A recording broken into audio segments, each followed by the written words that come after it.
धन्यवाद दीदी लोग। राम राम सीताराम सब हमारे यूट्यूब का फैमिली सबको नमस्कार। और हम बहुत सुंदर सा माँ बाप के ऊपर गीत गा रही हूँ जो आज के युग में चलत है। यही गीत है, यही गाना है। लेकिन कोई माई भाई बहन बेटी बेटा बुरा मत मानिए, लेकिन आज अक्सर तो यही होता है। लेकिन हर बेटी बेटा से हम चिरौरी करते हैं धन्यवाद कि कोई भी अपने माँ बाप के ऐसा दिन मत दिखाना कि माँ बाप का रोआ दुखा। कम कमाना, कम खाना, लेकिन परिवार के साथ सुरक्षित रहना, सबका इज्जत करना। धन्यवाद। अरे बाँट गईल घरवा दुआर पाई पाई, बाँट गईल घरवा दुआर पाई पाई, के करे में बाबू रही है, के करे में माई। बाँट गईल घरवा दुआर पाई पाई, बाँट गईल घरवा दुआर पाई पाई, के करे में बाबू रही है, के करे में माई। के करे में बाबू रही है, के करे में माई। 9 महीना माई पेटवा में रखली, 9 महीना माई पेटवा में रखली, मुहवा के चूमी चूमी दूधवा पिलावली, मुहवा के चूमी चूमी दूधवा पिलावली। 9 महीना माई पेटवा में रखली, आचरा ओढ़ाई कैनी दूधवा पियावली। एक ही माई से भैल दुई भाई, एक ही माई से भैल दुई माँ भाई, के करे में बाबू रही है, के करा में माई।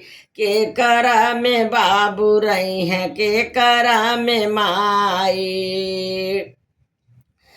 अरे होला बरसात चूए घरवा वो सारावा, चूला बरसात चूए घरवा वो सारी।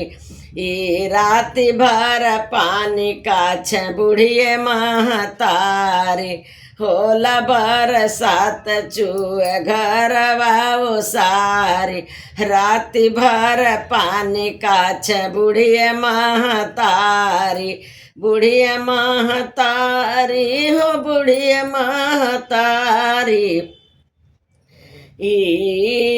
अरे बुढ़िए महतारी हो बुढ़िए महतारी, गिरोई जमीनिया हम कैसे छोड़ाई, गिरोई जमीनिया हम कैसे छोड़ाई।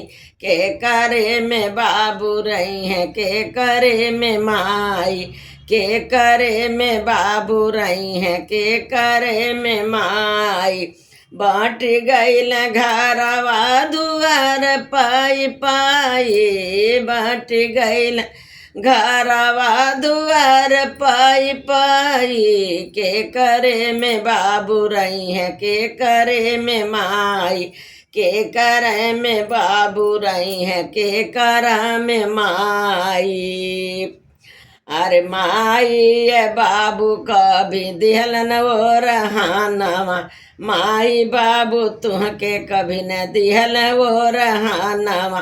तुहके पढ़ावे खाती बेच दिहले गहानवा, माई बाबू कबो नाही दिहल वो रहानवा। तुहके पढ़ावे खाती बेच सारा गहानवा। आइल बाड़ी में हरी बनल लक्ष्मी बाई, आई गैली में हरी बनल लक्ष्मी बाई। के करे में बाबू रही है, के करे में माई।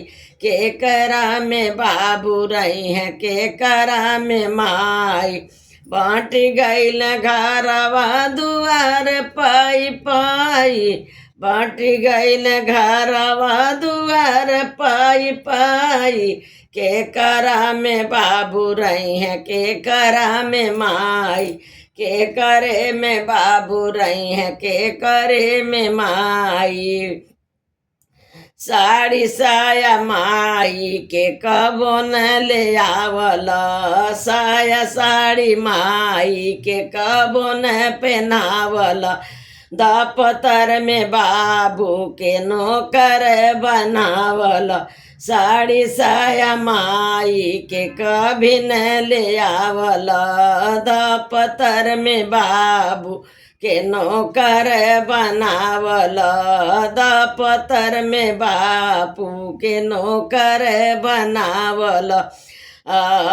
गावेली विदाई है अरे कहेली विदाई है गीतिया सुनाई, रोवेली विदावताई है गीतिया सुनाई, अरे कहेली विद्याई है गीतिया सुनाई, के करे में बाबू रही है के करे में माई।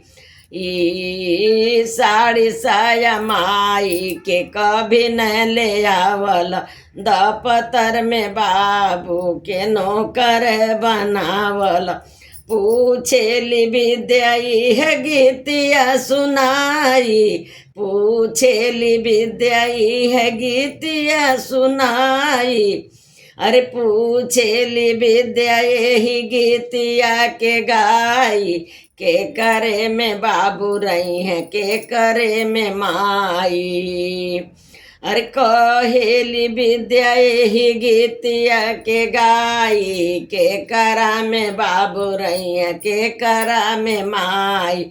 बट गईल घरवा दुआर पाई पाई, बट गईल घरवा दुआर पाई पाई, के करे में बाबू रही है के करे में माई, के करे में बाबू रही है के करे में माई। धन्यवाद धन्यवाद सब सुनने वाले और करने वाले भाई बहन के नमस्कार।